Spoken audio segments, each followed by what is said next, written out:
Recently, I was watching a video that Hassan Campbell posted, and I don't get a chance to watch a lot of his content, but he was talking about reparations. And so when I saw that title come up, I decided to watch it. It was a response video to one Lisa Haven.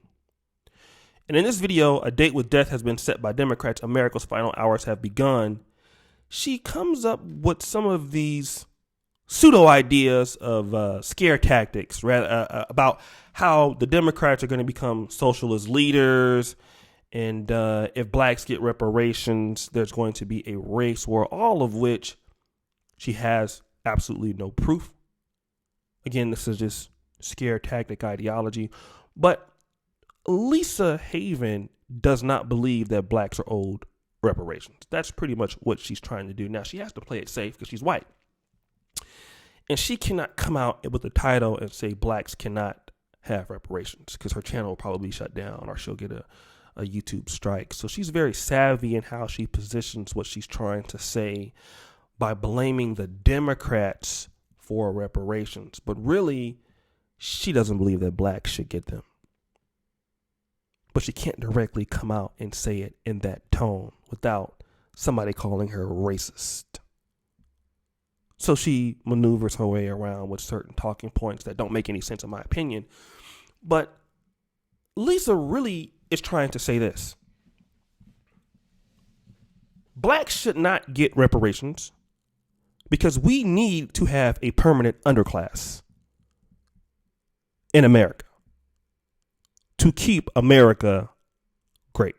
That's really what she wants to say. She can't say it, but that's what I'm gathering from that. Because you see, slavery in the United States becoming the country that it is.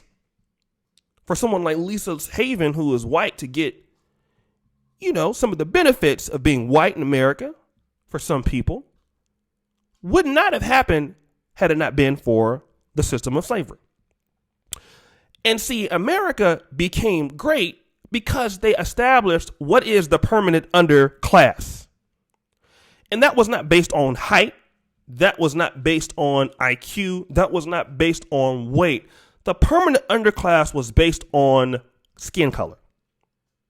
It was based on race. And if you were black, you were denied privileges and you were discriminated against even after slavery. And the United States benefited off of it. Now, during the civil rights movements, when you had your Dr. Kings and some of the other brothers like Malcolm X, who wasn't necessarily really affiliated so much deep with the civil rights movement, but was coming with a different, more pro-black, independence and proud to be black type of message, this started to shake white people up a little bit. It made white people very nervous.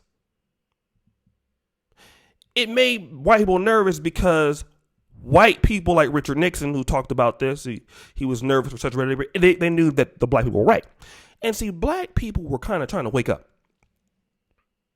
because we know that we were being mistreated and we were willing to fight at the time. And we knew that we were the permanent underclass and we wanted our piece of pie and we wanted all the things that we had been promised as a race that were not given to us. Lisa Haven doesn't want to talk about that because that 40 acres and a mule, that was something that blacks should have gotten and didn't get, but she don't want to touch that. I understand that.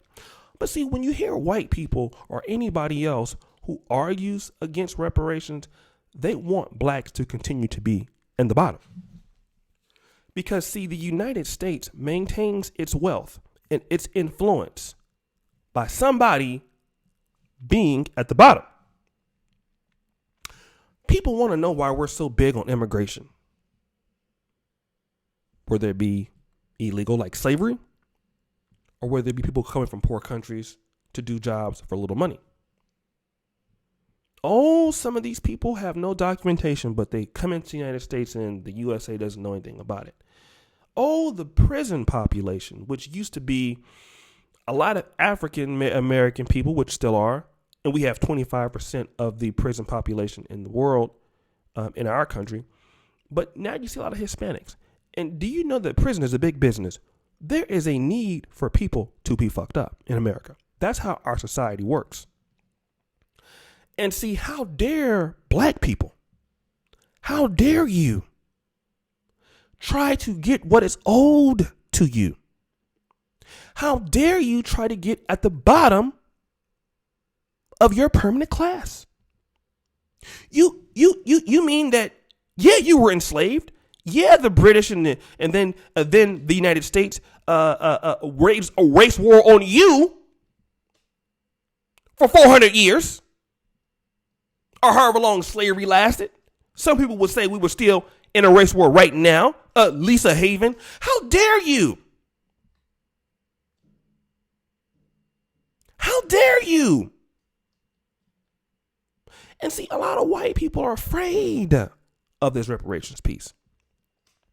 Because, see, America's final hours will not be ended for those who get reparations. See, you are in trouble. See, because if black people get their due and get their stuff together, see, a lot of things will change. And middle white America knows that. See, they are afraid for many different reasons right now. Number one, they tried to replace African Americans with so many other groups to kind of shut us down. The Hispanics came over. They didn't want to deal with us. So, here go the abortion clinics. Here come the crack cocaine. Here come the drugs. Here come all the other things that keep your community all messed up. And meanwhile, we're going to allow these Hispanic people to come over and the other groups to come over. Well, then these other groups started getting more of a stronger voting bloc. That wasn't something that white people were really looking at. See, they didn't think that that the population of them would not be in trouble, but it is. Middle white America is in danger. So now you have to worry about this Hispanic community that's burgeoning, and then this Asian community that's burgeoning, and then this black community that are now pushing this reparation piece. See, they want us to continue to be at the bottom because for many years, black people have created things from America, and America continues to make money off of us, and they benefit from our export in content that we create in the country. For years, we have made inventions that we have not been given credit for. We have helped develop certain farming tactics that we don't get credit for. We create different genres of music that makes the United States so great. We don't get credit for. We have helped take sports and professional sports into billion-dollar industries, the NBA into big. See, all of these things we've added to the United States and everything that we have done for this goddamn country as a goddamn group of people. But still, they say, how dare you? Stay in your place is what they're trying to say. And see, you have to understand wherever black people are that had colonial rulers of slavery, the Brazil, who's their permanent underclass? The blacks are the permanent underclass there. If you go to Britain, the blacks are the permanent underclass. Everywhere you go where white people have been, blacks are the permanent underclass. Look at South Africa. See, they will cry all day like Lisa Haven is crying. Oh, kicking the white people out, that's a race war, that's racism. But meanwhile, the South Africans were doing whatever they wanted to the blacks, the white South Africans. And not only were they doing that, they were over in Namibia, putting a race war on them. See, people like Lisa Haven are disingenuous. White folks been raising a race war on black people since the beginning of goddamn time. In a race war in the country, we've been having a race war on us for all goddamn times of years. And I will say it, if it be it that we get reparations, one last one ain't gonna hurt. We done been through enough already. And really the message is you need to be at the bottom. How dare you?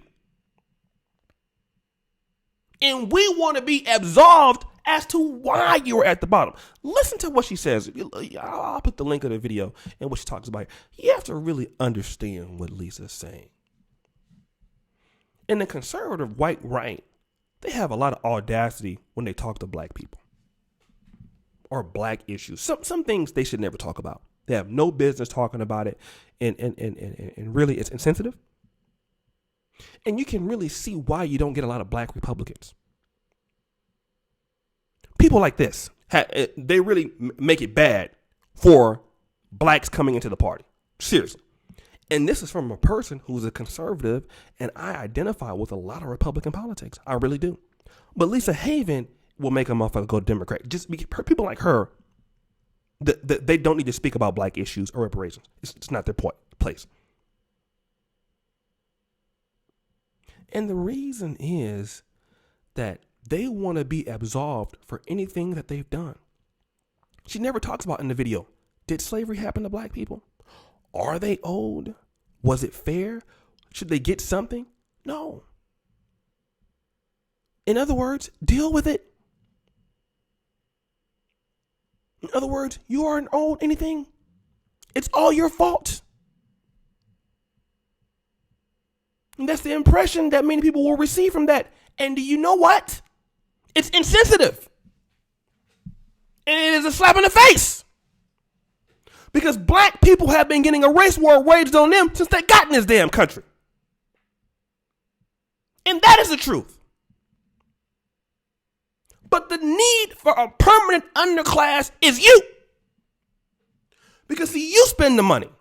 You spend the most money. How to sell to the Negro? You know who spend the most money? You.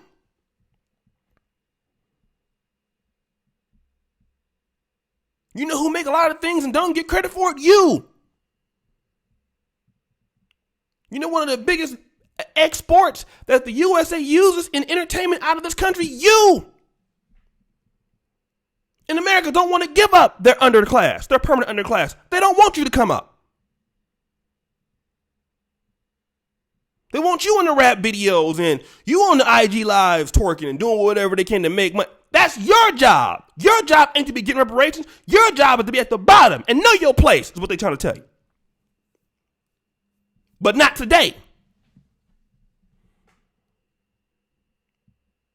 So I wanted to respond to that. Because the need for a permanent underclass is what the people who are against reparations really want. It's for you to continue to be at the bottom. And it don't matter what they did to you or how they helped you mess your life up. It doesn't matter. They want, and a lot of them that have her talking points, they will sit there and have the nerve to act like they had nothing to do. White people had nothing to do with it. I'm not saying that she said this, but a lot of them do.